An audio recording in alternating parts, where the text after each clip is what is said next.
ଉଭୟ ମାଧ୍ୟମିକ ଓ ଉଚ୍ଚ ମାଧ୍ୟମିକ ବିଦ୍ୟାଳୟରେ ସୂଚନା ପ୍ରଯୁକ୍ତି ବିଦ୍ୟା, ସଞ୍ଚାର ଓ ଯୋଗାଯୋଗ ଉପରେ ଗୁରୁତ୍ୱ ଦିଆଯିବ। ସ୍କୁଲ ୟୁନିଫର୍ମ, ସାଇକେଲ ଇତ୍ୟାଦି ଯୋଗାଇ ଦେଇ ବିଦ୍ୟାଳୟରେ ନାମ ଲେଖା ବୃଦ୍ଧି ପାଇଁ ଗଙ୍ଗାଧର ମେହେର ଶିକ୍ଷା ମାନକ ବୃଦ୍ଧି ଯୋଜନାରେ 409 କୋଟି ଟଙ୍କା ଯୋଗାଇ ଦିଆଯିବ। ପ୍ରଥମରୁ ଅଷ୍ଟ ଶ୍ରେଣୀ ପର୍ଯ୍ୟନ୍ତ ଛାତ୍ରଛାତ୍ରୀଙ୍କୁ ମଧ୍ୟାହ୍ନ ଭୋଜନ ପ୍ରଦାନ କରୁଥିବା ପ୍ରମୁଖ ଯୋଜନା ପିଏମ୍ ପୋଷଣକୁ ଆମ ସରକାର ପ୍ରାଧାନ୍ୟ ଦେଉଛନ୍ତି। ଚଳିତ ଆର୍ଥିକ ବର୍ଷ ପାଇଁ ବଜେଟରେ ଏଥି ନିମିତ୍ତ 997 କୋଟି ଟଙ୍କାର ବ୍ୟୟବରାଦ ପ୍ରସ୍ତାବ ରହିଛି। ସ୍କୁଲ ଡ୍ରପ୍ ଆଉଟ୍ ହାର ସାଧାରଣତଃ ଛାତ୍ରଛାତ୍ରୀ ଏବଂ ବିଶେଷ କରି ଆଦିବାସୀ ସମ୍ପ୍ରଦାୟ ମଧ୍ୟରେ ଏକ ଚିନ୍ତାର ବିଷୟ। ଆଦିବାସୀ ଅଞ୍ଚଳରେ ଦାରିଦ୍ର୍ୟ, ଦୁର୍ବଳ ଭିତ୍ତିଭୂମି ଏବଂ ସୀମିତ ସମ୍ବଳ ଭଳି ସାମାଜିକ ଅର୍ଥନୈତିକ କାରଣଗୁଡ଼ିକ ହେଉଛି ଡ୍ରପ୍ ଆଉଟ୍ ସମସ୍ୟାର କେତେକ ପ୍ରମୁଖ କାରଣ। ପ୍ରାଥମିକ ଶ୍ରେଣୀରୁ ମାଧ୍ୟମିକ ଶ୍ରେଣୀ ଓ ପୁନଶ୍ଚ ମାଧ୍ୟମିକ ଶ୍ରେଣୀରୁ ଉଚ୍ଚ ମାଧ୍ୟମିକ ଶ୍ରେଣୀ ମଧ୍ୟରେ ସ୍କୁଲ ଡ୍ରପ୍ ଆଉଟ୍ ହାରକୁ ରୋକିବା ପାଇଁ ରାଜ୍ୟ ସରକାର ଆମର ନିର୍ବାଚନୀ ପ୍ରତିଶ୍ରୁତି ଅନୁଯାୟୀ ମାଧବ ସିଂ ହାତ ଖର୍ଚ୍ଚ ନାମକ ଏକ ନୂତନ ଯୋଜନା କାର୍ଯ୍ୟକାରୀ କରିବାକୁ ନିଷ୍ପତ୍ତି ନେଇଛନ୍ତି। ଏହି ଯୋଜନାରେ ଅଷ୍ଟମ ବା ଦଶମ ଶ୍ରେଣୀରେ ଉତ୍ତୀର୍ଣ୍ଣ ହୋଇଥିବା ଏବଂ ନବମ ଓ ଏକାଦଶ ଶ୍ରେଣୀରେ ନାମ ଲେଖାଇବାକୁ ଥିବା ପ୍ରତ୍ୟେକ ଅନୁସୂଚିତ ଜନଜାତି ଛାତ୍ରଛାତ୍ରୀଙ୍କୁ ବାର୍ଷିକ 5,000 ଟଙ୍କା ପ୍ରୋତ୍ସାହନ ରାଶି ପ୍ରଦାନ କରାଯିବ। ମାନନୀୟ ବାଚସ୍ପତି ମହୋଦୟା, ସ୍ୱାମୀ ବିବେକାନନ୍ଦଙ୍କ ଭାଷାରେ ଶିକ୍ଷା ହେଉଛି ଅନ୍ଧାରରୁ ଆଲୋକ ଅଭିମୁଖେ ଯାତ୍ରା। ବ୍ୟକ୍ତିର ବିକାଶର ମୂଳ ଭିତ୍ତି ରୂପେ ଆମ ସରକାର ଶିକ୍ଷାକୁ ଗୁରୁତ୍ୱକୁ ହୃଦୟଙ୍ଗମ କରିଛନ୍ତି। ବିଭିନ୍ନ ଆହ୍ୱାନର ସମ୍ମୁଖୀନ ହେବା ଏବଂ ଛାତ୍ରଛାତ୍ରୀ ଓ ଶିକ୍ଷକମାନଙ୍କ ପାଇଁ ଭିତ୍ତିଭୂମିର ଗୁଣବତ୍ତା ଓ ସାମଗ୍ରିକ ଶିକ୍ଷଣ ଅଭିଜ୍ଞତାରେ ଉନ୍ନତି ଆଣିବା ପାଇଁ ବିଭିନ୍ନ ଯୋଜନା ପ୍ରସ୍ତୁତ କରାଯାଇଛି। ରାଜ୍ୟର ଗୁଣାତ୍ମକ ଶିକ୍ଷା ମାଧ୍ୟମରେ ସବୁ ଶକ୍ତିର ବ୍ୟାପକ ବିକାଶ ସୁନିଶ୍ଚିତ କରିବା ନିମିତ୍ତ ଶିକ୍ଷା କ୍ଷେତ୍ର ଲାଗି 35,536 କୋଟି ଟଙ୍କା ଚିହ୍ନିତ କରାଯାଇଛି। ଆମ ସରକାର ଜାତୀୟ ଶିକ୍ଷାନୀତି NEP 2020 ଅନୁଯାୟୀ ଏକ ରାଜ୍ୟସ୍ତରୀୟ ଶିକ୍ଷାନୀତିର ବିକାଶ ଏବଂ ପ୍ରଣୟନକୁ ଚୂଡ଼ାନ୍ତ ରୂପ ଦେବା ପାଇଁ ଉତ୍ସର୍ଗୀକୃତ। ରାଜ୍ୟସ୍ତରୀୟ ଷ୍ଟିଅରିଂ କମିଟି ଗଠନ କରାଯାଇ ନିର୍ଦ୍ଧାରିତ ସମୟସୀମା ମଧ୍ୟରେ ସମ୍ପୂର୍ଣ୍ଣ ପ୍ରସ୍ତୁତି ସହ ନୀତି ନିର୍ଦ୍ଧାରଣ ପ୍ରକ୍ରିୟା ଆରମ୍ଭ ହେବ। 2024-25 ଆର୍ଥିକ ବର୍ଷରୁ PMଶ୍ରୀ ଯୋଜନାକୁ ସମଗ୍ର ରାଜ୍ୟରେ କାର୍ଯ୍ୟକାରୀ କରିବା ପାଇଁ ଆମ ସରକାର ଏକ ଐତିହାସିକ ନିଷ୍ପତ୍ତି ନେଇଛନ୍ତି। ବିଦ୍ୟାଳୟଗୁଡ଼ିକରୁ ଉତ୍କର୍ଷ କେନ୍ଦ୍ରରେ ପରିଣତ କରାଯିବ, ଯେଉଁଠି ଶିକ୍ଷା ଅନୁକୂଳ ବାତାବରଣ ଓ ଗୁଣାତ୍ମକ ଶିକ୍ଷଣ କୌଶଳ ଉପଲବ୍ଧ ହେବ। ଏହା ସହିତ ଚଳିତ ଶିକ୍ଷା ବର୍ଷରେ ହାଇସ୍କୁଲ ଗୁଡ଼ିକରେ ଏକ ସମନ୍ୱିତ ଆକାଂକ୍ଷୀ ପାଠ୍ୟକ୍ରମ ପ୍ରଚଳନ କରାଯିବ। 2024-25ରେ ଶ୍ରେଣୀଗୁଡ଼ିକରେ କମ୍ପ୍ୟୁଟର ଓ ମୌଳିକ କୋଡିଂ ପାଠ୍ୟକ୍ରମ ପ୍ରଚଳନ ହେବାକୁ ଯାଉଅଛି। ବାଚସ୍ପତି ମହୋଦୟା, ଗୁଣାତ୍ମକ ପ୍ରାଥମିକ ଶିକ୍ଷା ଛାତ୍ରଛାତ୍ରୀଙ୍କୁ ପରବର୍ତ୍ତୀ ସ୍ତରରେ ଶିକ୍ଷଣ ନିମନ୍ତେ ଗଢ଼ି ତୋଳେ। ଗ୍ରାମୀଣ ଓ ଅର୍ଦ୍ଧ ସହରାଞ୍ଚଳର ପିଲାମାନଙ୍କୁ ପ୍ରାଥମିକ ସ୍ତରରେ ଗୁଣାତ୍ମକ ଶିକ୍ଷା ପ୍ରଦାନ କରିବା ପାଇଁ ମୁଁ ଗୋଦାବରୀଶ ମିଶ୍ର ଆଦର୍ଶ ପ୍ରାଥମିକ ବିଦ୍ୟାଳୟ ନାମକ ଏକ ନୂତନ ଯୋଜନା ପ୍ରସ୍ତାବ ଦେଉଛି। ଏଥିପାଇଁ 50 କୋଟି ଟଙ୍କା ବ୍ୟୟବରାଦର ପ୍ରସ୍ତାବ ରହିଛି। ଆମେ ପଞ୍ଚସଖା ଶିକ୍ଷା ସେତୁ ଅଭିଯାନ ଯୋଜନା ଅଧୀନରେ ପୁରାତନ ଛାତ୍ରଛାତ୍ରୀଙ୍କୁ ଯୋଗଦାନରେ ବିଦ୍ୟାଳୟର ବିକାଶ ପାଇଁ ସରକାରୀ ଅଂଶ ବାବଦକୁ 2024-25 332 କୋଟି ଟଙ୍କା ଆବଣ୍ଟନ କରିବୁ। ସମସ୍ତ ବିଦ୍ୟାଳୟରେ ପର୍ଯ୍ୟାପ୍ତ ଭିତ୍ତିଭୂମି ଓ ଆବଶ୍ୟକୀୟ ସୁବିଧା ପ୍ରଦାନ କରି କୌଣସି ଛାତ୍ରଛାତ୍ରୀ ଯେପରି ଅଧାରୁ ବିଦ୍ୟାଳୟ ନ ଛାଡ଼ିବେ ତାହା ସୁନିଶ୍ଚିତ କରିବା ପାଇଁ ସମଗ୍ର ଶିକ୍ଷା ଏବଂ strengthening teaching learning and results for states stars କାର୍ଯ୍ୟକାରୀ କରାଯିବ। ଚଳିତ ବର୍ଷ ମୁଁ ସମଗ୍ର ଶିକ୍ଷା ପାଇଁ 3,791 କୋଟି ଟଙ୍କା ଏବଂ ଷ୍ଟାର୍ସ ପାଇଁ 714 କୋଟି ଟଙ୍କା ବ୍ୟୟବରାଦ ପ୍ରସ୍ତାବ ରଖୁଛି। ଉଭୟ ମାଧ୍ୟମିକ ଓ ଉଚ୍ଚ ମାଧ୍ୟମିକ ବିଦ୍ୟାଳୟରେ ସୂଚନା ପ୍ରଯୁକ୍ତି ବିଦ୍ୟା, ସଞ୍ଚାର ଓ ଯୋଗାଯୋଗ ଉପରେ ଗୁରୁତ୍ୱ ଦିଆଯିବ। ସ୍କୁଲ ୟୁନିଫର୍ମ, ସାଇକେଲ ଇତ୍ୟାଦି ଯୋଗାଇ ଦେଇ ବିଦ୍ୟାଳୟରେ ନାମ ଲେଖା ବୃଦ୍ଧି ପାଇଁ ଗଙ୍ଗାଧର ମେହେର ଶିକ୍ଷା ମାନକ ବୃଦ୍ଧି ଯୋଜନାରେ 409 କୋଟି ଟଙ୍କା ଯୋଗାଇ ଦିଆଯିବ।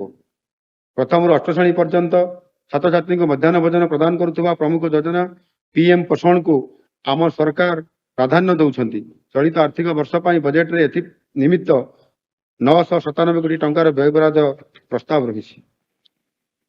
ସ୍କୁଲ ଡ୍ରପ୍ ଆଉଟ୍ ହାର ସାଧାରଣତଃ ଛାତ୍ରଛାତ୍ରୀ ଏବଂ ବିଶେଷ କରି ଆଦିବାସୀ ସମ୍ପ୍ରଦାୟ ମଧ୍ୟରେ ଏକ ଚିନ୍ତାର ବିଷୟ। ଆଦିବାସୀ ଅଞ୍ଚଳରେ ଦାରିଦ୍ର୍ୟ, ଦୁର୍ବଳ ଭିତ୍ତିଭୂମି ଏବଂ ସୀମିତ ସମ୍ବଳ ଭଳି ସାମାଜିକ ଅର୍ଥନୈତିକ କାରଣଗୁଡ଼ିକ ହେଉଛି ଡ୍ରପ୍ ଆଉଟ୍ ସମସ୍ୟାର କେତେକ ପ୍ରମୁଖ କାରଣ। ପ୍ରାଥମିକ ଶ୍ରେଣୀରୁ ମାଧ୍ୟମିକ ଶ୍ରେଣୀ ଓ ପୁନଶ୍ଚ ମାଧ୍ୟମିକ ଶ୍ରେଣୀରୁ ଉଚ୍ଚ ମାଧ୍ୟମିକ ଶ୍ରେଣୀ ମଧ୍ୟରେ ସ୍କୁଲ ଡ୍ରପ୍ ଆଉଟ୍ ହାରକୁ ରୋକିବା ପାଇଁ ରାଜ୍ୟ ସରକାର ଆମର ନିର୍ବାଚନୀ ପ୍ରତିଶ୍ରୁତି ଅନୁଯାୟୀ ମାଧବ ସିଂ ହାତ ଖର୍ଚ୍ଚ ନାମକ ଏକ ନୂତନ ଯୋଜନା କାର୍ଯ୍ୟକାରୀ କରିବାକୁ ନିଷ୍ପତ୍ତି ନେଇଛନ୍ତି। ଏହି ଯୋଜନାରେ ଅଷ୍ଟମ ବା ଦଶମ ଶ୍ରେଣୀରେ ଉତ୍ତୀର୍ଣ୍ଣ ହୋଇଥିବା ଏବଂ ନବମ ଓ ଏକାଦଶ ଶ୍ରେଣୀରେ ନାମ ଲେଖାଇବାକୁ ଥିବା ପ୍ରତ୍ୟେକ ଅନୁସୂଚିତ ଜନଜାତି ଛାତ୍ରଛାତ୍ରୀଙ୍କୁ ବାର୍ଷିକ 5,000 ଟଙ୍କା ପ୍ରୋତ୍ସାହନ ରାଶି ପ୍ରଦାନ କରାଯିବ। ଏହି ଯୋଜନା ଦ୍ୱାରା ଚଳିତ ବର୍ଷ ପ୍ରାୟ 3 ଲକ୍ଷ ଅନୁସୂଚିତ ଜନଜାତି ଛାତ୍ରଛାତ୍ରୀ ଉପକୃତ ହେବେ ବୋଲି ଆଶା କରାଯାଉଛି। ତେଣୁ ମୁଁ ବଜେଟ୍ ଆକଳନ 2024-25ରେ ଏହି ଯୋଜନା ଅଧୀନରେ 156 କୋଟି ଟଙ୍କା ବ୍ୟୟ ବରାଦ କରିବାକୁ ପ୍ରସ୍ତାବ ଦେଉଛି। ଏତଦ୍ ବ୍ୟତୀତ ଅନୁସୂଚିତ ଜନଜାତି, ଅନୁସୂଚିତ ଜାତି, ଅନ୍ୟାନ୍ୟ ପଛୁଆ ବର୍ଗ ଓ ଆର୍ଥିକ ଅନଗ୍ରସର ବର୍ଗର ଛାତ୍ରଛାତ୍ରୀଙ୍କୁ ବୃତ୍ତି ପ୍ରଦାନ ନିମନ୍ତେ ଚଳିତ ବର୍ଷ ବଜେଟରେ 1,170 କୋଟି ଟଙ୍କା ବ୍ୟୟ ବରାଦ କରାଯାଉଛି। ଓଡ଼ିଶା ସରକାର ପ୍ରଥମ ଥର ପାଇଁ ପ୍ରଧାନମନ୍ତ୍ରୀ ଉଚ୍ଚତର ଶିକ୍ଷା ଅଭିଯାନ ଯୋଜନା PM ଉଷା ପ୍ରଚଳନ କରୁଛନ୍ତି, ଯେଉଁଥିରେ ଉଚ୍ଚଶିକ୍ଷାରେ ସମାନତା, ଉପଲବ୍ଧତା ଓ ଅନ୍ତର୍ଭୁକ୍ତିକରଣ ଉପରେ ଗୁରୁତ୍ୱ ଦିଆଯାଇଛି।